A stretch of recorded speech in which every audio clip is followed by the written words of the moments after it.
Hey everyone, welcome back to the channel.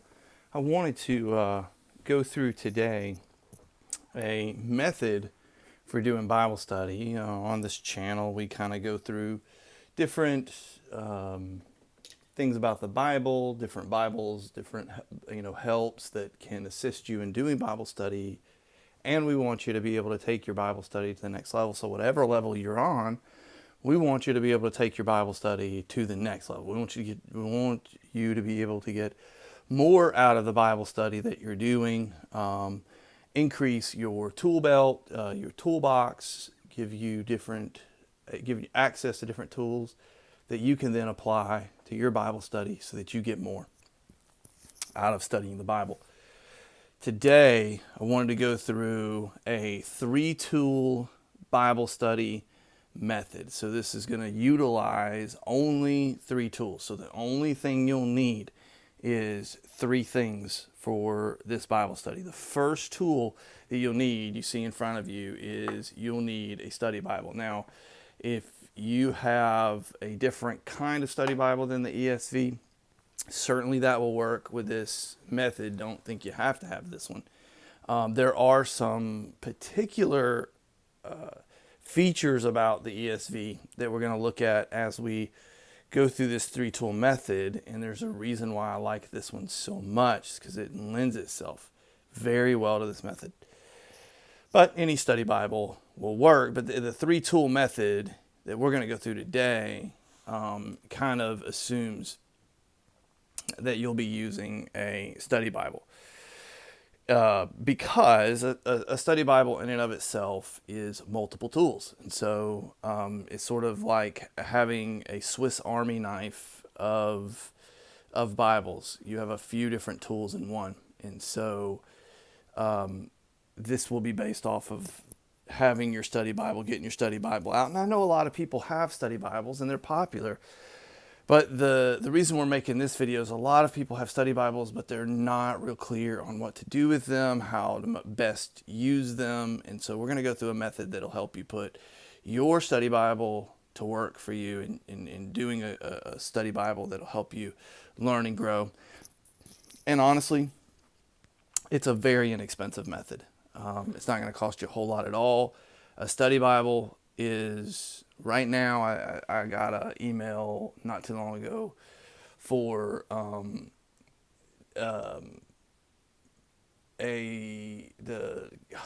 do you call it? The hardcover, the cardboard cover, or the hardback version of this is on sale right now. Somebody has it on sale for, I think, $24, $25, something like that.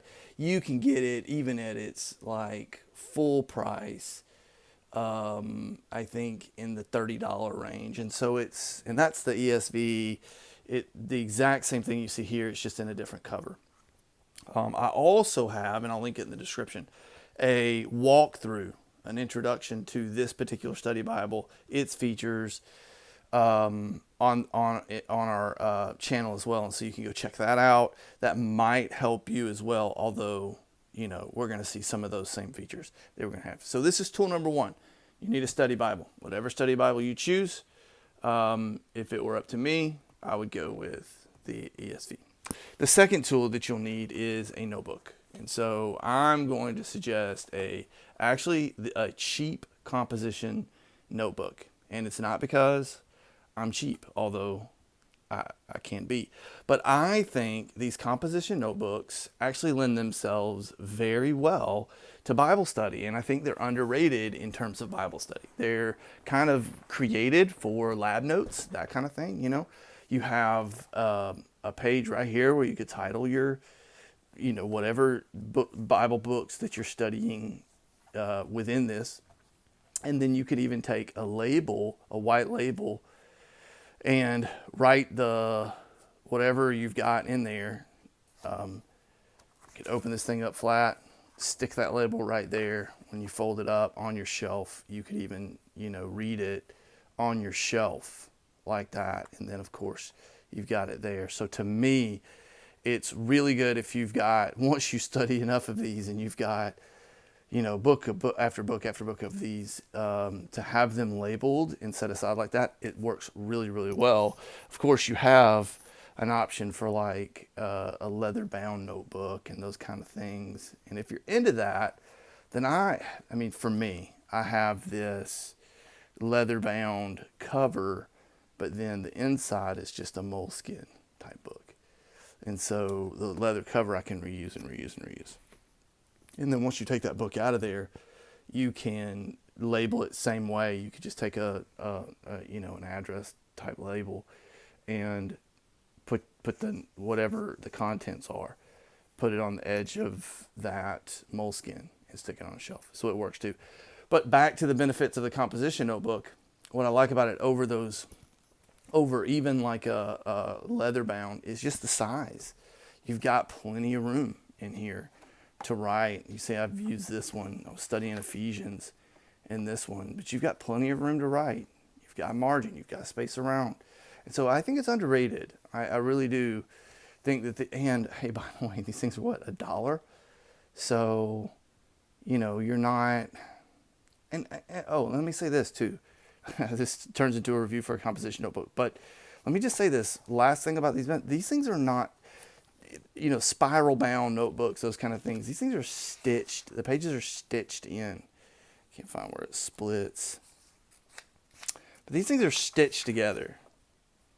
Again, I can't. It's probably, is that it? Yeah. I don't know. Yeah, anyway, you can see where they're stitched in there. And so it really, for the money, I think this is a great tool to have. But whatever it is, your favorite notebook, that's what you're going to use. And then your pen, your pencil. I use pencil. I'll make a lot of mistakes. You may not make a lot of mistakes, and in which case you could use a pen. I suggest these Pigma Microns. They're very popular. A lot of people use those. You can get them in a pack where they have a few different colors. I use primarily red and black, and those work really good in your notebooks as well. It just depends on what you particularly are drawn toward. I make a lot of mistakes. I like to have a pencil because, again, I just like it to be clean, and if I want to go back and erase it, I can. Okay, so those are your 3 tools: a pen, your notebook, and your study Bible. So we're going to walk through. I'm going to actually go to 1 John. Well, I'm going to take you through the journey of like, how do we then do this? Let me move this a little bit up so maybe we can see it a bit more clearly. Let's get it like that. Okay. So a simple process is to understand the variety of tools that a study Bible is. It's a collection of tools. In fact, it's kind of a toolbox in and of itself. It's your Bible, it's your commentary, it's got an overview, it's got your concordance. It's small concordance, but at least it is a concordance. It's got your cross references. And so you've got multiple tools in this one book. So you just want to make sure you're getting them. If you're going to get the most out of your Bible study, then you want to get the most out of this one tool. So we're going to think through this for 1 second. If let's say we're going to go and study 1 John, then what we're going to do is first and foremost, you can get your notebook out. And in this study Bible, it has it. Not every study Bible does, but this one for sure does. It has these introductions, which are really phenomenal to give you a really great survey of reading the epistles, since 1 John is an epistle in this case. We'll have it here. And every genre is covered in this particular study Bible. So if you were going to study Genesis, then you would go to the introduction to that genre, the introduction to Pentateuch. Or, if you're going to do some work in the Psalms, then there's one introduction to poetry and wisdom literature. Whatever you're going to be studying, there's an introduction to that genre, and it's well worth reading. And then just writing in your notebook, make a title page or something set one page aside to sort of just make some notes of some things that stand out to you about letters in general. And so there are certain things that you want to keep in mind, and it's just good to know. It's good information just kind of put in. Hey, in seminary, that's the kind of stuff that they would do with us. You know, we would have a class, sort of a excuse me, survey of the New Testament or something like that. And so that would be something that we would do as we would go through the genres and so forth and so on. So this is a great way to study. Okay, so once we've done an introduction to the genre that we're reading, then we're going to do 1 John today. So just for me to show you. So then we'll go to 1 John, the introduction there. And then what you're going to read, same thing. You're going to get your notebook out. You're going to pay attention to anything that stands out. Do another little page. So one page for your genre, another page for sort of the book overview. Take notes on things that stand out to you. I think date and location and things like that can be important information to have, but particular importance as you're studying through, you want to pay attention to the themes. And that's what I love about the ESV Study Bible. They do a great job of introducing you to the themes and giving you good outlines and things like that. But as you go through in your commentary, you're going to see those themes come up again and again. And it's great to pay attention, to have an idea of, okay, what are your themes there? There are the theological themes, and then there's the themes of the letter themselves. And I think knowing those things and writing them out, those are great things to know. Things that are going to be coming up again and again and again, and you want to pay close attention to when you see them in the letter. And then there's just other information, and all of this I think can be important. And there's even an outline, and you might want to set a page aside and put that outline. You may want to do your own outline, but there's one here in your notebook. You could just go through it if you wanted to. It would be up to you how much you want to kind of put into your notebook. Okay, and then we come to the text itself in a really simple way of using. We're just going to go through the first. I'm just going to show you just a few little features and what we can do using this. Is we're going to just start reading. And so you've read your genre introduction, you've read your introduction to the letter. That probably is your first day of Bible study. And then day 2, you come and you start digging into the text itself. And so then you just go through and just start reading that which was from the beginning, which we have heard, which we've seen with our eyes, which we've looked upon and touched with our hands concerning the word of life. So you read this first section and then go back up to these references, and it says, very beginning, that which was from the beginning. See John 1:1. So you flip over to John 1:1. What does that say? John 1:1. In the beginning was the Word, and the Word was with God, and the Word was God. And so in your notebook, you're making these notations of what is John's, how does John's gospel, how does the very beginning, the very first verse of John's gospel compare to the very first verse of John's letter, and how significant is that? And so you're just going to continue to go through all of those references, just looking them up, seeing what the Bible has to say about that verse, other places. Again, I would probably read over this paragraph, this section, 2-3 times, and then start looking up your references, and make notations as you go. And then you've got down here your commentary, and so you start to read through your commentary. All of this stuff down here, all it is like going to a commentary. Let me see if I've got a commentary on 1 John. I know I have one in electronic form. I'm almost sure I have one in print form, but not real sure. Maybe not.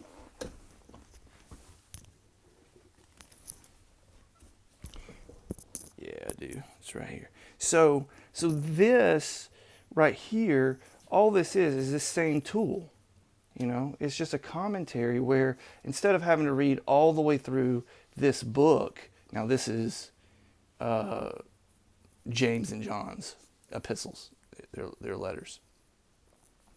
Instead of reading through that entire book, it's a running commentary. You're just reading as you go, and you're writing down your notes. And then as you come to words that you don't understand or you want to look up, you take a dictionary, and there's a small dictionary in the back here. There's a small concordance in the back. I think there's a dictionary back here. Maybe not. Maybe it's just a concordance.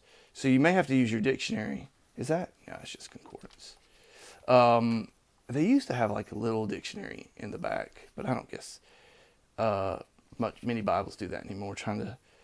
I just feel like, especially now, you got your phone,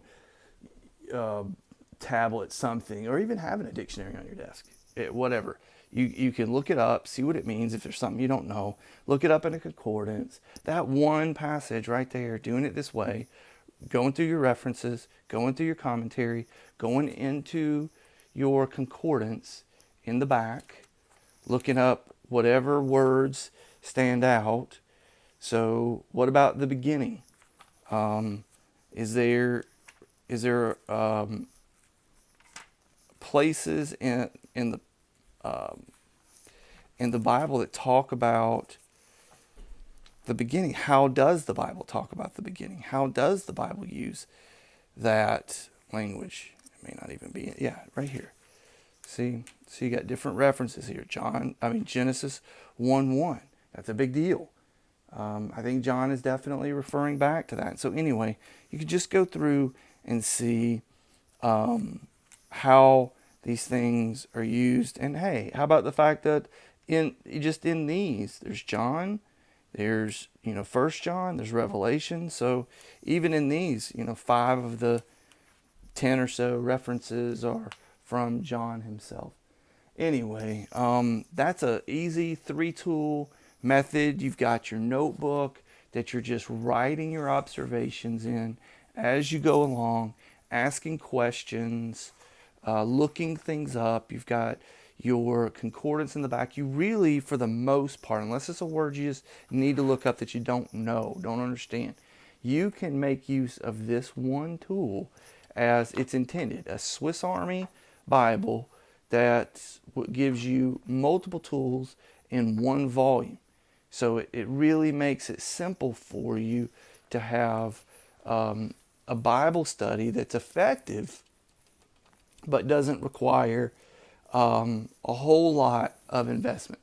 So you can get your study Bible, you get your notebook, which again, I suggest a $1 composition notebook, and you get your pen or your pencil, and you've got an effective Bible study system that you can start digging into today. Now, it's not exhaustive, but it's effective. And so you can get to studying and make use of that study Bible that you've had on your shelf for how long, and you don't know how to use it or don't ever use it. That's a great way to use it. Start by reading the introduction portions, then read whatever passage you're going to be studying. Read it completely 2-3 times. Then start looking up the references, start looking up the commentary, what the commentary has to say about it, and then start looking up the words or different references in the concordance and sort of filling out that meaning from the rest of the scriptures. Hope this helps. I hope this gets you going on a Bible study system that you could put into place right away with just grabbing yourself up a study Bible, any variety, but if you can grab the ESV, certainly grab the ESV. It is a very good version of that, and I think you'll get a lot out of that and be able to take your Bible study to the next level. Until next time, we'll see you soon.